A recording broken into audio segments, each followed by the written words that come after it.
The Tudors Dynasty Podcast. Hello and welcome to the Tudors Dynasty Podcast. I am your host, Rebecca Larson, and I am here once again at Cadet House in Devon for Wolf Hall weekend, and I am joined by friend of the show, Dr. Elizabeth Norton. Elizabeth, welcome. Thank you. It's such a pleasure. Thank you for inviting me on. We just kind of talked briefly yesterday. It's nice to finally be able to sit down and have a chat with you. Yeah, it's great to be in person because obviously, we've known each other for ages, but actually to meet for the first time is lovely. It is. It's different, isn't it? But very nice. So today we're going to talk about one of my favorites of Henry VIII's queens, Jane Seymour. And I know I've had you on the show within the last year to talk about her, but you're still doing research and writing another book on her. I would like to know what's different from your first book to this one. Yeah, so very different is the answer. Partly it's a difference in style. So the first book is obviously a kind of more general book, a bit of an introduction. This one is an academic study, so it's going to be more detailed. But also I've been doing very extensive archival research for him. What I'm trying to do is, firstly, I'm trying to myth bust because there are lots of myths about Jane. And secondly, I'm really trying to go into as much detail as we possibly can. And there will always be huge gaps in her life. I can't fill them. There are some that I'm going to fess up and say, I can't fill that. But there are so many gaps that I have been able to fill, or I'm in the process of filling, and definitely trying to flesh her out as a much more well-rounded character. Yeah. Probably the most common thing we hear about her is that she was humble and meek. Yeah. Has your impression changed? Is she humble and meek? I mean, no. She's a businesswoman. She'd be on The Apprentice. She's just in the work that I've been doing on the Queen's lands, because obviously she's an enormous landowner. As soon as she becomes queen, the queens get granted a jointure of lands. They're one of the biggest landowners in the country, although they only have a life interest, which means that when they die, or in Henry's case, they get removed, everything just lapses and goes back to the crown. So they're responsible for administering those lands, and they do to a greater or lesser degree of kind of attentiveness. Jane's very attentive to her lands, and she's an absolute sort of Rottweiler when it comes to kind of chasing down extra profits. And I think it's very telling that Anne Boleyn has quite extensive debts when she dies. They're being paid off for some years. Jane doesn't have any debts. Jane is managing these estates very well. Where do you think she learned that from? So, I mean, I do think partly it's background. Anne Boleyn and Jane Seymour, on the face of it, have the same background. They're both the daughters of gentlemen, but really that's where the similarities end. The Boleyns are an immensely wealthy family. They have many, many manors. The Seymours, on the other hand, kind of have to make every penny count. They don't have this extensive land holding. So she will have grown up in a household where they are balancing the books and they're trying to get the most money out of their manors. It's a time of sort of enclosure where landlords are trying to get the most money out of their lands. They're trying to get more tenancies in on commercial rates. And she would have seen this at home. And you can see it in her own role as queen when she's taking on the lands. I often wonder, and I don't know if you can even answer this question, because people always ask, was she like her brothers? I think she is. I think she is much more similar to her brothers than we tend to give her credit for. Her favourite brother is clearly Henry, or at least he's the one she feels needs the most help, which is a possibility. He's everywhere during her queenship. She's like, I've got a stewardship of a manor I need to appoint. Oh, Henry can do it. Henry can be my bailiff there. After her death, he tends to lose a lot of these appointments. People don't keep him on, which suggests his sister is somewhat propping him up. But I think, I think she's much more similar to Edward and Thomas, I'd say, to some extent, with her ambition, and we can see her ambition, can't we? I mean, you don't go from being, mousy girl from Wiltshire to being Queen of England without being hugely ambitious. Yeah. But I think she's also very political, and I think we can again see that in her brothers. I think they're very similar. I love that you mentioned Henry, because he is never talked about, is he? No one knows he exists. No. People are always surprised. There was another brother? Yeah, and I'm glad to hear, because I don't know a whole lot about him, but to hear about how much she helped him. So we're going to learn more about him in your book? Yeah, absolutely. A bit more about Henry. And I mean, actually, he's always portrayed as the least successful Seymour brother. Yeah. And in many respects he is, but he doesn't get beheaded. Right. So, he survived. Actually, he's the one that dies in his bed. Right.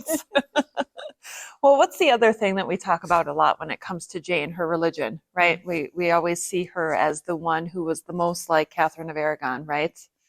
What's your impression? Yeah, so I think that's a myth. And I've sort of been working on that chapter actually on the book recently. And I think it comes out of the desire to compare her to Anne Boleyn. You know, Anne's the outspoken one, Jane's the meek and mild one. Anne's the attractive one, Jane's the dowdy one. Anne's the Protestant one, so Jane's the Catholic one. And actually, neither Anne's not Protestant, Jane's not Catholic. Well, everyone's Catholic, of course, because that means universal church. But she's not the religious conservative that she's been painted as in any way, shape, or form. And I mean, look at her brothers. Right. You know, this is a woman that has been at least raised with these people that will become very staunchly Protestant. I'm not in any way saying that I've got evidence that she's a Protestant. I don't. And there aren't really Protestants at this stage, but she's not the religious conservative that she's painted at. I mean, the BBC series, they call her, from the 70s, Henry VIII calls her his little nun. No. Oh my gosh.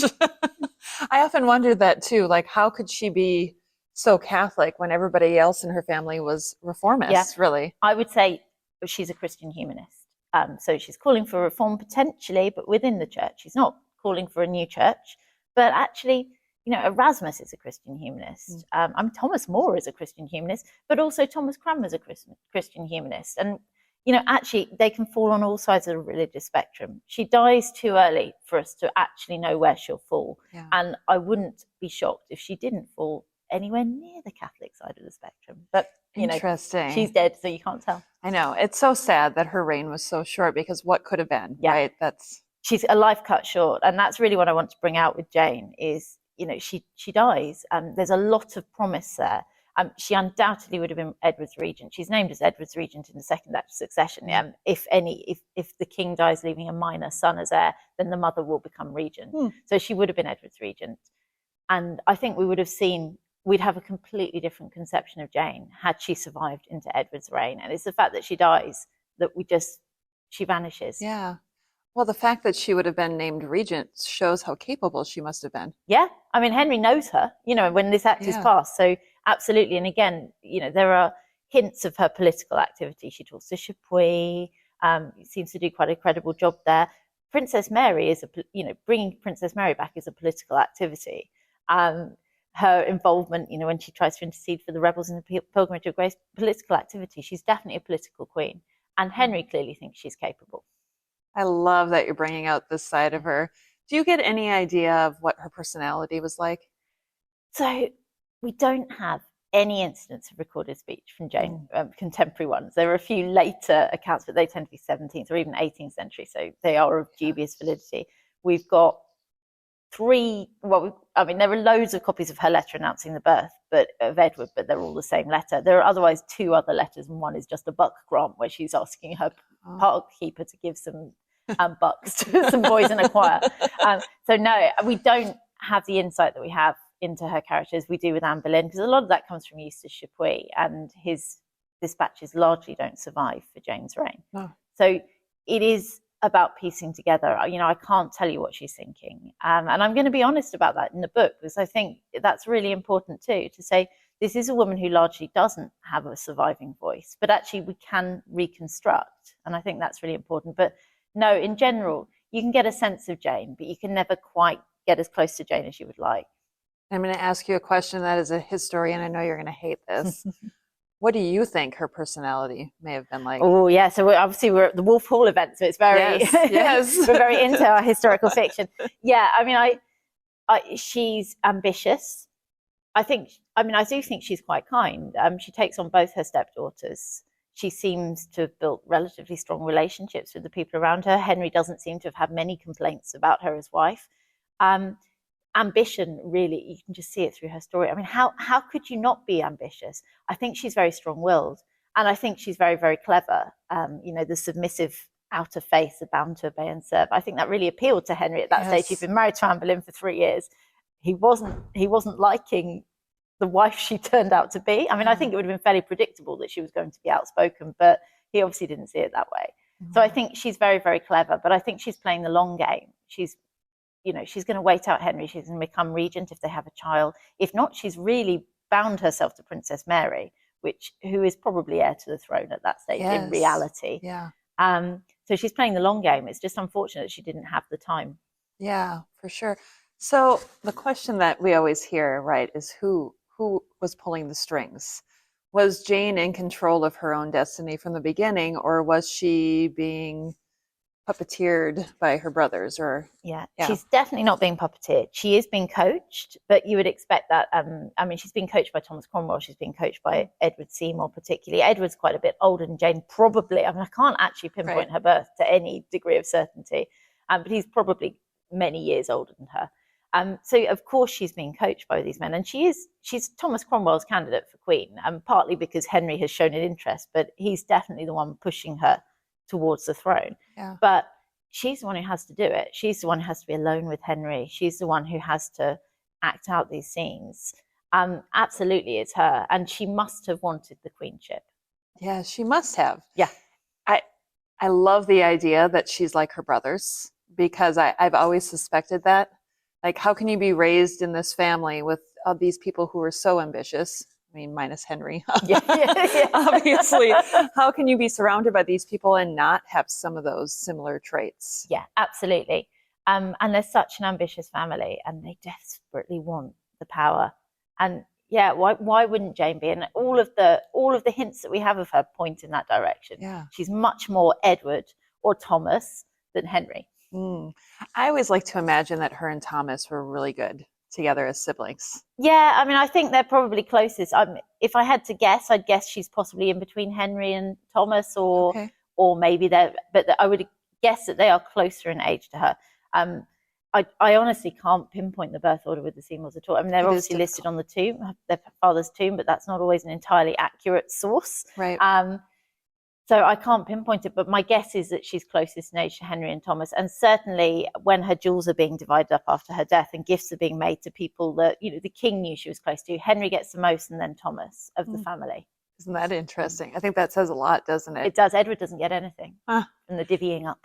And I'm going to sidetrack a little bit to their mother, Marjorie Seymour, too. Even her will is kind of interesting. I don't know if you've looked at that at all. Even it almost seems like that one, too. And maybe I was misinterpreting it, but it looks like Edward was kind of snubbed in that as well. And is that just because he was the heir, or do you think it was more? I mean, there is the family scandal with Edward's first wife. And that's a difficult one because obviously they're incredibly tight-lipped about it. Catherine Filial, his first wife, clearly was having an affair with somebody. I mean, Jane Dormer references it, in her biography, which is written by Henry Clifford. It may well be John Seymour. There's a little marginal note from the 17th century that says it was. The elder of his two sons by Catherine Filial does not get treated as a legitimate son by Edward in any shape or form. They're both removed from his inheritance, but the younger son is much more treated as a son. I mean, to the extent that, when he becomes Duke of Somerset, they should be Lord John Seymour and Lord Edward Seymour, but actually only the second one is ever called Lord Edward Seymour. As far as I can see, the eldest son is just Sir John Seymour, which is fairly telling, I would say. Oh, that's so interesting. Yeah.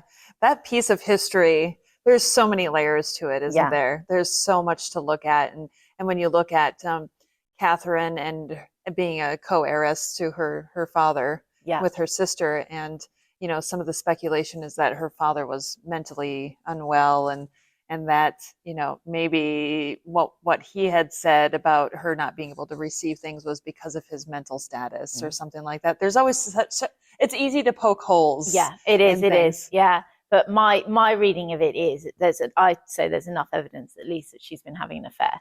It's not entirely certain it's John Seymour, but he's the only candidate that's named. There's another source that says that it's a gentleman of Edward's close acquaintance, which again is slightly pointing in that direction. If that scandal is true, and I would say it probably is, you can see how the family split and people fall on different sides. I mean, that's just like putting a bomb in the middle of the family, isn't it? I just have such a hard time believing that it could have been John Seymour, because wouldn't that have sullied the Seymour name when Jane came to marry King Henry? Yeah, I mean, but equally it may account for the fact that she doesn't seem to have had many suitors. Good point. Yeah, I mean, the only one we know of is, again, comes from Jane Dormer, where there was an attempt made by Francis Bryan to marry her off to Jane Dormer's father, and the Dormers are horrified. I mean, that doesn't suggest she was much of a catch, but to be honest, she wasn't much of a catch. The Seymours aren't that wealthy. She's got loads of brothers, so she's not going to inherit anything. There's not going to be a queue of men wanting to marry Jane Seymour. oddly Henry VIII does. Right. Of anybody, it was the King of England who chose. Well, I guess it worked out pretty well for her, didn't it? Yeah.